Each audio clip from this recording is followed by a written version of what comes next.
Before I address the nominees before us, I'm just compelled to note that this is unfortunately another in a series of nominations hearings that have been noticed unilaterally over the objections of the minority and to a large extent without our input.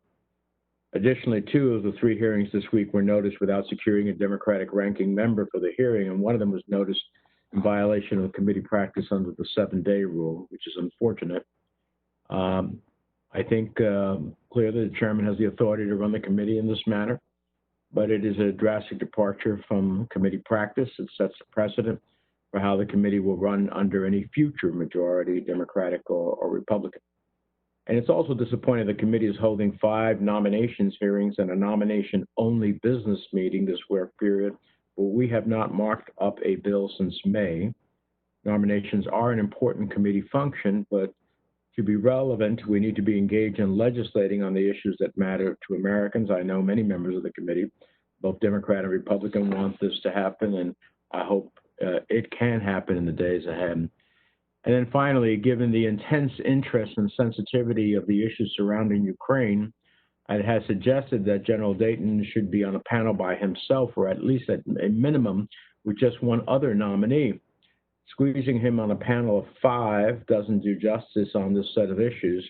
So, Mr. Chairman, I hope you'll be generous in time, especially as we have to deal with all of these nominees in one panel. Now, the committee has been a long, stalwart champion for the relationship with Ukraine. As chairman, I led efforts on 2 laws that were passed in the wake of Russia's invasion of the country in 2014. And as the chairman mentioned just last week, we joined together, Chairman Risch and I, to introduce legislation that will substantially increase FMF and IMEP for the country. The fact remains that Ukraine is under daily assault on the ground, on the seas, and in cyberspace from an aggressive Kremlin.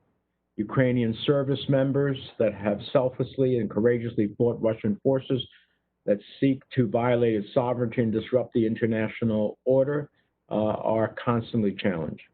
President Trump significantly damaged our standing with Ukraine and undermined our own national security by holding security assistance hostage to his political agenda. That was a challenge to our relationship, which led to impeachment proceedings. It is now more important than ever for the Senate to speak with one voice in support of Ukraine, especially in the provision of security assistance. And I am glad that we were able to send that clear message with our legislation. General Dayton, if you're confirmed, you'll have very big shoes to fill in Kiev. Those of Marsha Yovanovitch and Bill Taylor. Both were not only exemplary diplomats and representatives of the United States, but had the courage to speak truth to power. I hope that you also will be up to that task. Rudy Giuliani and a cast of unsavory Ukrainian characters have not let up their efforts to use Ukraine to interfere in U.S. politics. Others in the Senate seem intent on amplifying their efforts.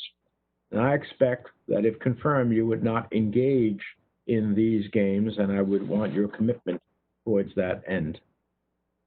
Ms. Fischer, I'm glad to have you with us today. You're the first nominee to be U.S. Ambassador to Belarus in over a decade.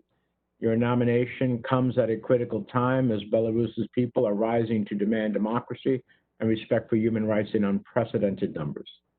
The Belarusian government's move away from Russia is important, but we cannot ignore the voices of the Belarusian people. The centerpiece of our policy on Belarus must be a commitment to democracy and human rights, and I look forward to hearing from you on what steps you would take if confirmed to support the aspirations of the Belarusian people. Ms. Barber and Mr. Wong, welcome. At every turn, the Trump administration has unfortunately sought to undermine multilateral institutions. The administration's actions, in my view, don't make America great. They leave America alone.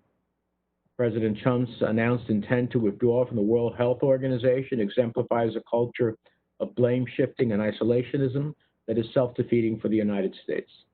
It's astonishing that during the height of a pandemic, the principal institution charged with leading and coordinating a global response will no longer receive U.S. support. I am likewise deeply troubled by the attempts of the administration to limit gender equality and restrict the rights of women and girls. It is unacceptable that the U.S. government representatives at the United Nations have sought to remove references to long-standing and agreed-upon language on gender-based violence and sexual and reproductive health. We must lead the collective commitment to advance fundamental rights and freedoms for all rather than undermine the rights of some. And I look forward to hearing from the nominees on these issues. Mr. Burrier, welcome. You seem well suited for the job, and rounding out the leadership circle of the DFC is incredibly important. However, I have some serious concerns with some of the DFC's actions that I need the nominees' commitment to address, and that includes the authorities that were granted to the DFC under the Defense Production Act executive order signed by the President, as well as concerns with how the DFC is pursuing environmental and social policy. I know you were not there to make those decisions, but I want to hear how you would deal with it if confirmed. With that, Mr. Chairman, thank you.